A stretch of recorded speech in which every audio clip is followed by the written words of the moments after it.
Hi everybody, I'm Beebs Kelley. Welcome back to another video. Today we are going to talk about 2025.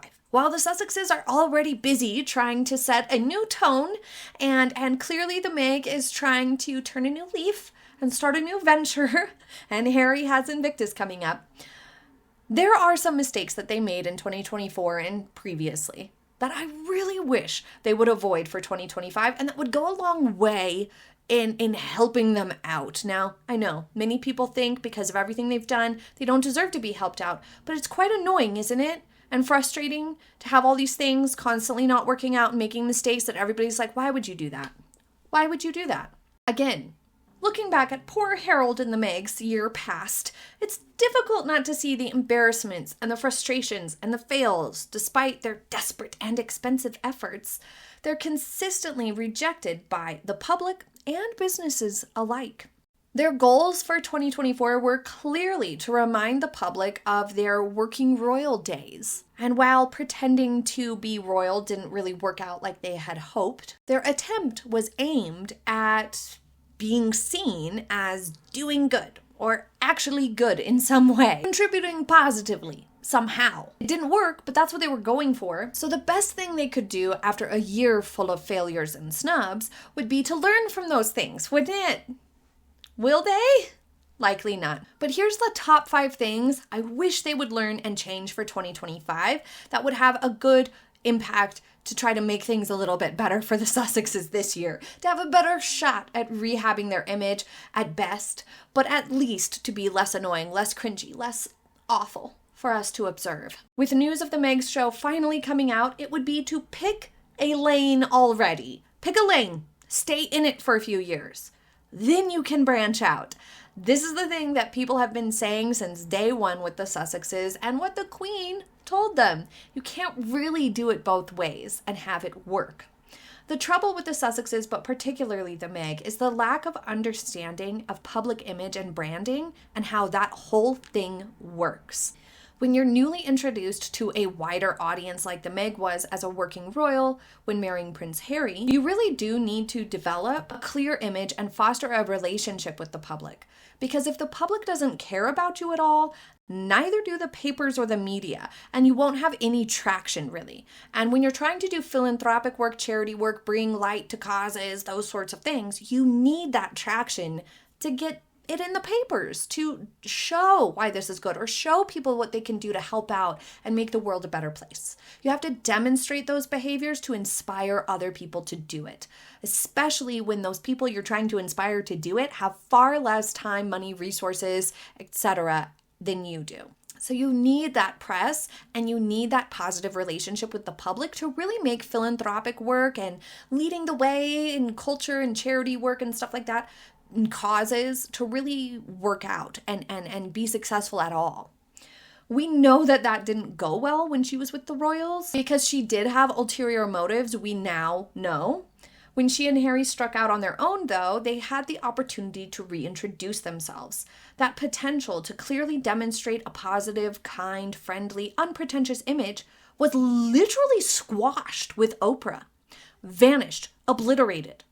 We're not going to be that way. We're going to be complainers, whiners, and liars instead. That was the image they reintroduced themselves to the public as. And that was doubled down on with The Cut and Variety interviews, Archetypes and Spare, and several other interviews and projects, conspicuous statements, and petty media games playing against the royal family only solidified that image. So their image to the public developed into malcontents, difficult, entitled grifters, brats, talentless, humorless, overly sensitive, irrational, out of touch, pushy. You know the rest. But additionally, during those years that all those projects came out, we heard almost zero charity work coming from them at all. They were not spending much time or weren't publicizing much, weren't doing much in the way of valuable work when it came to charity stuff. It really feels like 2024 was the first year that they actually sunk their teeth into some newer projects and tried to make it more consistent rather than just one-off random things or exclusively Invictus related stuff. every other project that they have done, even the ones that are trying to be doing good, like stuff involved with Invictus, still comes off as self-serving. They're still oftentimes laced into the interviews around these things or the publicity around these things, venting their negative opinions and emotions. Pointing at problems is the vibe, rather than solutions-driven results. And being hypocritical is a huge part of their brand at this point. And as long as it's making them money, they seem to be in. And this is in direct conflict with philanthropy or trying to do good, which is a big reason why their otherwise decent attempts at charitable work came off so strange. When the Meg hosted the dinner, or when Harry sent candy to Scotty's little soldiers, it felt out of place. It felt peculiar. Philanthropy shouldn't feel peculiar to the public. But it does, in part because they publicize it in a way that most philanthropists don't, but also because it's just two totally different people, it would seem. You're doing these nice things, but all this long list of actions and words and choices show us that you're really not that great of a human being. So why are you trying to do this and trick everybody into thinking that you're doing all this charity work or, an innocent angel in every situation? It doesn't fly. The Meg also seems to oscillate between wanting to be an influencer, like her returned Instagram video showed us, and this constant drip of drab, unimportant opinions, news to the media would indicate, or wanting to be a philanthropist and leader. For example, her 2 charity visits last fall, one to Girls Inc. and one to a dinner with Mina's List. These moments do have the potential to lead her down a path of being in a supportive role that does align more closely with traditional royal vibes or philanthropy in general. It does have that potential. Should she stay the course and dedicate all her time towards building this Archwell Foundation and, creating that and curating those projects and making sure that she gets some results from those things and stops just pointing at problems all the time, it could work out for her. The problem is that she's also trying to do the Instagram thing, and she's also wanting to be Hollywood. When we see her transform into a duck-facing, camera-floofing weirdo on red carpets where she overstays her welcome, assaults our eyes with poorly worn, tacky outfits, and reverts to preteen narcissism like these moments here, none of it makes sense anymore. And those 3 versions of the Meg that we saw in 2024 are competing with that image that we have had for years now of a complaining, difficult meanie who took every chance she could to play the victim card through lies and exaggerations and only seemed to grow more fantastical over time. Since she and Harry began their independent life in America, curating a rather dismal image for themselves of petty, antagonistic divas, what the Sussexes are trying to do now is to say, forget about that. This is the real us now. Remember our royal tours? We all saw how poorly that went for JLo, didn't we? You can't just declare a rebrand out loud and think it will actually work or stick. It doesn't. It feels immature and it makes you look foolish. Like when everybody, is exploring their identity and their style and they go through a grunge phase and a punk phase and an emo phase and a hip hop phase, whatever phase they go through. It's almost like a costume moment. And that's what it feels like Harry and Meghan have been doing on repeat, Meghan especially. There is a big problem with all of this for 2 main reasons. Whether a rebrand, reintroduction, or first impression, developing a public image really does need to begin with just one thing. You have to really focus on something so that the public can focus on it too, and then clearly identify you as this thing or this one person. You are this way. It's simple. It is more one-dimensional, but it's how you get a brand and a public image going. And make no mistake, for public figures and celebrities, it is a form of a brand. It really is.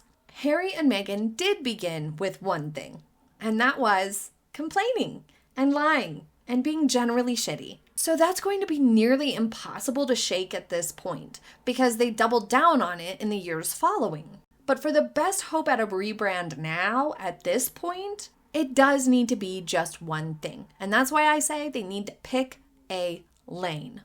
Begin with just influencer style stuff and the TV show, or begin with just the charity work. trying to do 3 separate things at once is fine in general, like in our lives, but trying to shift your image on this large of a scale, they become in competition with one another. These 3 different images that the Meg is trying to put out do compete in the media. The duck-facing, camera-floofing lady does not align with the Mina's List Archwell dinner type lady, and neither of those 2 things vibe very well with the I'm trying to make money off of Instagram and a terrible, boring Netflix show. And that leads me to the second element to this problem. Without a singular, clear priority and direction, it allows everything to appear self-serving. It bleeds out. And that's why the Queen said no to trying to make money while trying to represent the Queen. Well, one of the reasons why she said no to that. Because when you are out there in for-profit situations, then everything else you do can look like it's also for your benefit in some way, shape, or form, which we've seen play out in real time. No matter what the Meg does, no matter anyone's opinion, this confusing public image chaos does make their charitable efforts appear to be only for the purpose of looking more likable, or like you're doing something nice. Millionaires trying to peddle goods and coast off their marriage into a Netflix TV show is not going to be respected. So the charity efforts appear to be an attempt at countering that. On top of everything else, as we all know or eventually learn in life, you can't be excellent at everything. And careers or really big efforts like this, which the Sussexes are attempting, very large-scale things, that's especially true.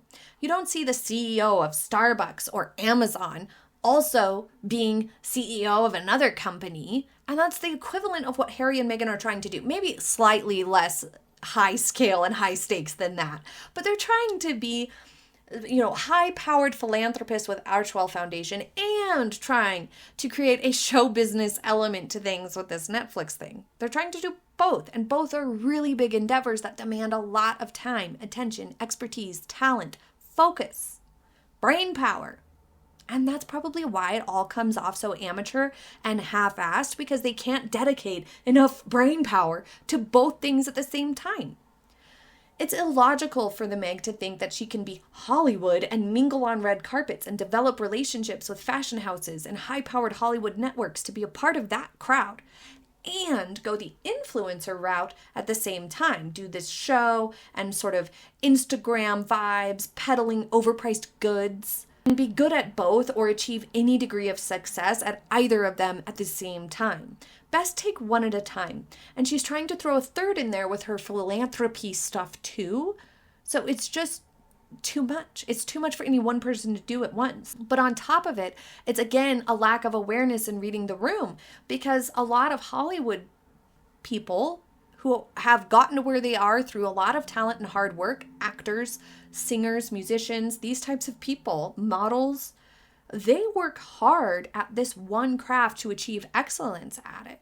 They work really hard and are competing against other people in the field to achieve the successes that they have, and oftentimes don't take very well to the more social media influencer types of people kind of starting to step into that sphere. There's a bit of a conflict there where sometimes at awards shows and whatnots, the celebrities are like, why are there social media people here? This is like for us who like actually make movies and whatnot and are on the big screen, or who make really successful records. There's a vibe amongst the celebrities that are confused why influencers and social media personalities are being invited into that space. So for the Meg to be trying to do that and be in that space at the same time is a whole other element to conflicting interests. And beyond all of that, the Meg really needs to work on toning down the bossy vibes. Several times we have seen her bossing people around, like in these clips here, including Harry, demanding he hold her hand, for example, demanding a woman stand somewhere else for a picture. And after the horrible bosses reports from Daily Beast and Hollywood Reporter, plus her reputation and bullying reports from her time with the royals, she has stacked up years of this notorious reputation. She needs to back away from all manner of bossy type behavior, and fast. Next, Harry and Meghan really need to get a grip on what sort of appetite there is in the public right now. Culturally, people are thoroughly over hearing wealthy, famous people complain or preach or tell people what to do or kiss each other's bums. It's hypocritical. It's patronizing.